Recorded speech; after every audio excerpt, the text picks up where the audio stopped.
En ce dimanche des rameaux et de la Passion à Nessé, ce qui est merveilleux pour vous, je pense, aujourd'hui, c'est qu'il est écrit dans le missel, le prêtre doit faire une homélie brève. Pardon. Tous les évangélistes racontent la Passion de Jésus.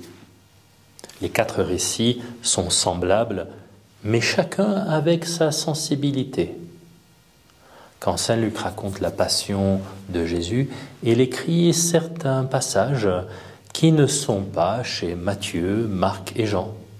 Alors j'aimerais vous partager seulement 2 de ces passages, 2 passages propres à saint Luc, qui se situent avant et après la trahison de saint Pierre. Avant la trahison de Pierre, Jésus lui dit « Simon, Simon, Pierre, j'ai prié pour toi afin que ta foi ne défaille pas.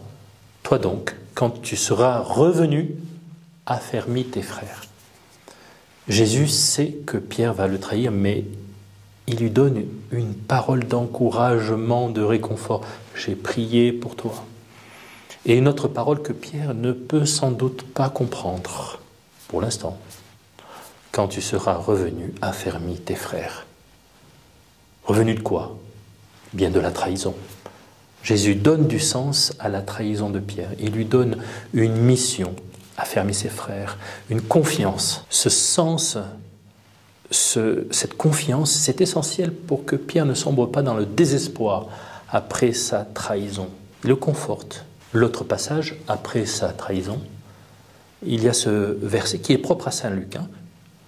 Le Seigneur, se retournant, posa son regard sur Pierre. J'ai en mémoire le film de Mel Gibson où on voit très bien ce passage. C'est très émouvant, très fort. Un regard de Jésus à la fois de compassion, d'amour, de compréhension, de tristesse. Un regard qui met Pierre face à la vérité de son acte. Pierre pleure amèrement. Mais aussi un regard qui remet Pierre dans la vérité de sa relation avec Jésus. Il se rappelle ce que Jésus lui a dit. Donc, la consolation, la confiance et le sens. Pierre a vécu un traumatisme, pouvons le dire, la passion de Jésus, c'est traumatisant, puis son propre reniement. Pour se relever et vivre après ce traumatisme, Jésus lui donne ce qu'il faut, le soutien, sous forme de consolation, de confiance, et le sens, sa mission auprès des chrétiens. Ce qui est vrai pour Pierre est aussi vrai pour nous. Après un traumatisme physique ou psychologique, les soutiens et le sens nous sont indispensables pour nous relever et vivre, se donner à nouveau, faire confiance en l'amour, en Dieu, en nous-mêmes.